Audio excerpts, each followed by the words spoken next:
আমার হায়াতি লেখিকা মারুফা ইসলাম সিজন ২ পর্ব ১৭।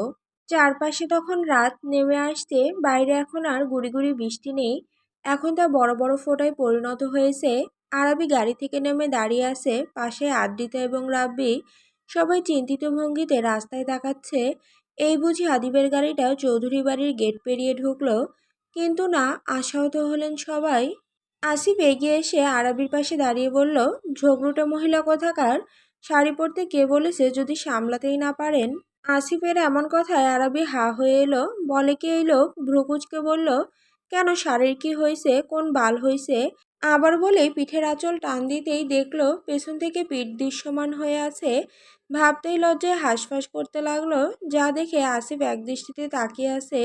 ইস, লজ্জা পেলেও একটা মেয়েকে এত সুন্দর লাগে ভাবতেই মনের মাঝে হাজারো প্রজাপতিরা উঠতে লাগলো। মাথায় যখন আসলো কি ভাবছে, পরনেই ছিছি করে উঠল। মনে মনে এই ঝগড়ুটে মহিলাকে নিয়ে ও কেন ভাবছে? ওর কি ভাবার কথা? ওদের মধ্যে কখনো ভালো করে দুটো কথা হয়নি। ও কেন এই বেয়াদব মেয়েকে নিয়ে ভাববে? এর মধ্যে রাজ সবার দিকে তাকিয়ে বলল, আমি কল দিচ্ছি, লোকেশন দেখা যাচ্ছে। হায়া বলতে গিয়েও থেমে গেল। ভাবিদের বাড়ি থেকে ২ কিলোমিটার দূরে। আরিফ চৌধুরী মনে মনে ইচ্ছে মতো ছেলেটাকে বকে দিল।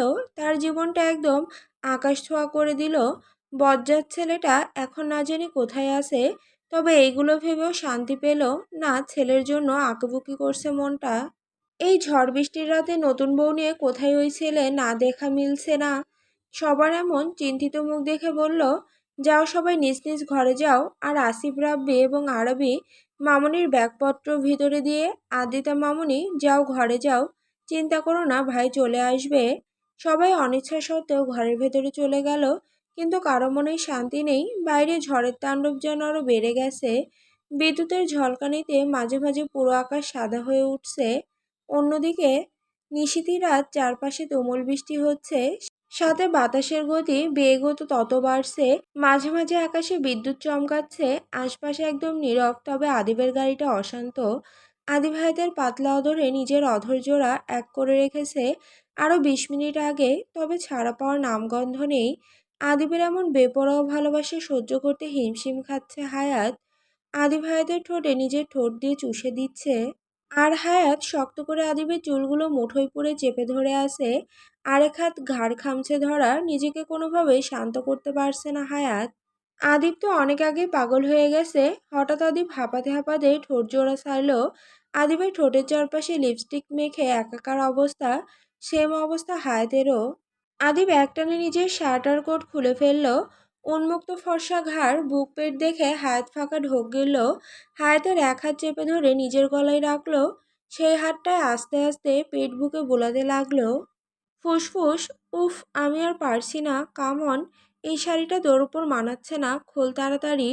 বলে হায়াতের ঘাড়ে পিন দিয়ে আটকানো শাড়ির আঁচল টেনে খুলে ফেলল। যা দেখে হায়াত ভয়ে ভীত হয়ে বলল, কি করছেন? এটা গাড়ি। বাসায় যেয়ে না হয়। কি বাসায় যেয়ে না হয় বলো বলো। আদিবের এমন সময়ে এমন কথায় ভ্যাবাচাকা খেয়ে গেল।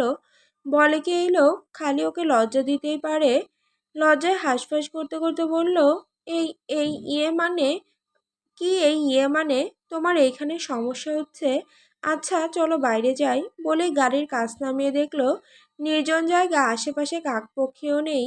শুধু ব্রিজের মধ্যে ছোট ছোট লাইট আর দূরে রাখা ৪ থেকে ৫টা ভ্যান গাড়ি। যা দেখে আদিবের ঠোঁটের কোণে ফুটে ওঠে মুচকি হাসি। হায়াতের চোখ বিস্ময়ে বড় হয়ে গেল। আপনি একদম পাগল হয়ে গেছেন। আদিব মুচকি হেসে গাড়ির কাঁচ আবার তুলে দিল। সেটা তো অনেক আগেই হয়েছি। হায়াত লজ্জায় মুখ ফিরিয়ে জানালার বাইরে তাকালো। বৃষ্টির ফোঁটাগুলো কাঁচে আঘাত করে গড়িয়ে পড়ছে। চারপাশে শুধু বৃষ্টি আর ঝড়ের শব্দ। আদিব এবার একটু শান্ত হয়ে সিটে হেলান দিল। জানো, আজকে সারাদিন এত মানুষের মাঝে থেকেও মনে হচ্ছিল তোমার সাথে ঠিকমতো একটা কথা বলা হয়নি। ব্রিজ কভার্স ব্রিজ, তাই বৃষ্টি দেখতে পারছে না হায়াত। তবে এই মুহূর্তে বৃষ্টি দেখার মধ্যেও নেই। নিজেকে বড় বড় শ্বাস ফেলে শান্ত করলো। এলোমেলো শাড়িটা হাত দিয়ে ঠিক করতে গিয়েই আদিব খপ করে হাত ধরে ফেলল। ভ্রু কুচকে তাকিয়ে আছে হায়াতের দিকে। আদিব যা দেখে হায়াত বলল, কি হলো, এভাবে তাকাচ্ছেন কেন? হ্যাঁ, না বউ, কিছু না, তুমি বুঝবে না। এই আমার কষ্ট সার্থক করার চেষ্টাও করছো না। এই ক্ষেত্রে তুমি বড্ড পচা বউ, আর ভালো লাগছে না। মাথাটা কেমন করছে। আদিবের এমন নাটক দেখে হায়াত হা হয়ে গেল। এই লোক এমন অভিনয় করতে পারে, আগে জানতো না তো। আগে শুধু রাগী বদমেজাজি গম্ভীর ছেলেই ভাবতো। হায়াতের শরীর ঠান্ডায় কুপোকাত, দুই হাত আড়াআড়ি দুই পাশে দিয়ে তিরতির করে ঠোঁট দুটো নাড়িয়ে মিহিস্বরে বলল, অনেক ঠান্ডা লাগছে। হায়াতের কথায় আদিব মুচকি হেসে নিজের কোট খুলে হায়াতকে পরিয়ে দিল। বাইরে তখনও গুড়ি গুড়ি বৃষ্টি পড়ছে, কমার নামগন্ধ নেই। চলো গাড়ি থেকে বের হই, এই ঠান্ডা হাওয়া ছুঁয়ে যাবে তোমাকে। উন্মুক্ত বাঁধনহারা চুলগুলো বাতাসের গতিতে উড়বে, আর তুমি বিরক্ত হয়ে এলোমেলো চুল ঠিক করার চেষ্টা করবে। এমন মধুর দৃশ্য আমি উপভোগ করতে চাই, হানি। আদিবের কণ্ঠে ছিল একরাশ আকুলতা, ব্যাকুলতা।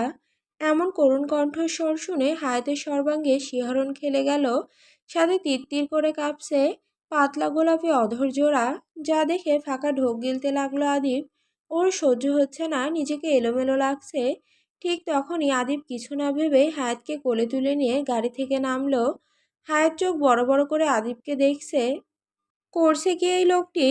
এই কি করছেনটা কি? এভাবে হুট করে কোলে তুলে নিলেন কেন? আমার পা দুটো এখনো ঠিক আছে।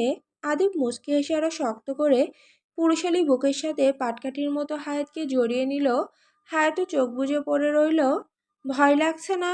ফুসফুস তোমার আদিবের কথায় হায়াত লজ্জায় হাঁসফাঁস করতে করতে বলল, মিস্টার সাদাব আদিব চৌধুরী তো আছেন। এরকম উত্তরে আদিবের ওষ্ঠে খেলে গেল তৃপ্তিময় হাসি। এগিয়ে গেল টার্মিনালের একপাশে রাখা ভ্যান গাড়ির দিকে। মৃদু হাওয়ায় হায়াতের ছোট ছোট বেবি হেয়ারগুলো এলোমেলো হয়ে চোখে নাকে বাড়ি খাচ্ছে। এই দৃশ্য আদিব উপভোগ করছে। দীর্ঘ মরুভূমির জলদস্যু মনে হয় আজ এক বিন্দু পানি পেয়েছে, এমন লাগছে আদিবের কাছে দৃশ্যটা। এই কি করছেন? গাড়িতেই তো ঠিক ছিলাম, ভ্যানে কেন বসালেন? হায়াতের কথায় আদিব নেশাতুর দৃষ্টিতে ওর দিকে তাকালো। সেই দৃষ্টিতে কি ছিল হায়াত জানে না, তবেও কেঁপে উঠল। কেন এমন হচ্ছে তাও জানে না। পিঠ বেয়ে শিরশির অনুভূতি বয়ে যাচ্ছে। পেটে অজানা প্রজাপতি লাফাচ্ছে। কাজল ল্যাপটানো আখি যুগল তড়াক করে আদিবের দিকে তাকালো। আদিব এখন এক দৃষ্টিতে তাকিয়ে আছে। হায়াত ভয়ে জড়সড় হয়ে ভ্যান গাড়িতে বসলো। আদিব নিজে ঠোঁটের দিকে ইশারা করলো। আদিবের ইশারা বুঝতে পেরে হায়াত লজ্জায় চোখ বন্ধ করে ফেললো। ফুসফুস, এত লজ্জা পেলে হবে বলো?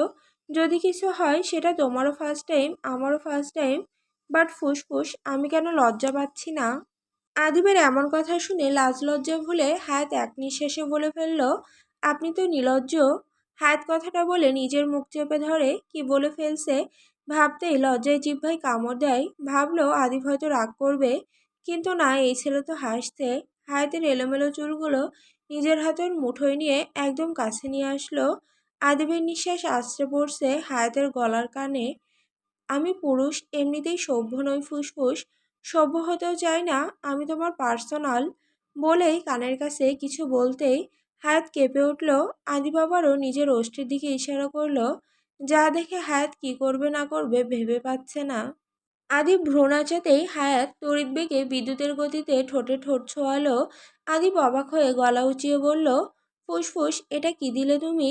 চার্জের কর্ড ঢোকাতেও তো এত সময় লাগে, তার বেশি লাগে, আর তুমি কি করলে?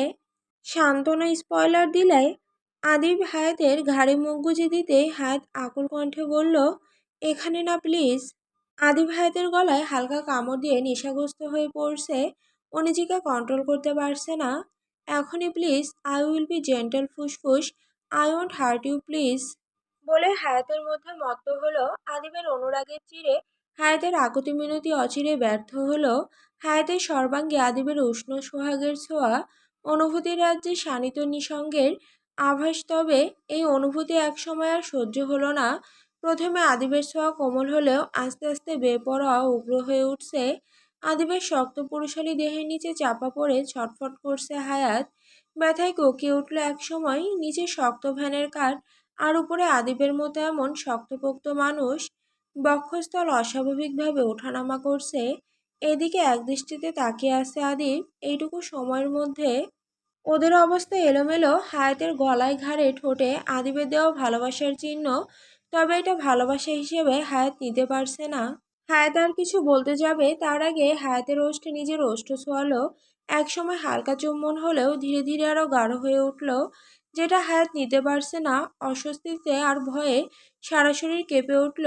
দুই হাত দিয়ে আদিবের বুকে ধাক্কা দিয়েও এক চুলও নড়াতে পারল না।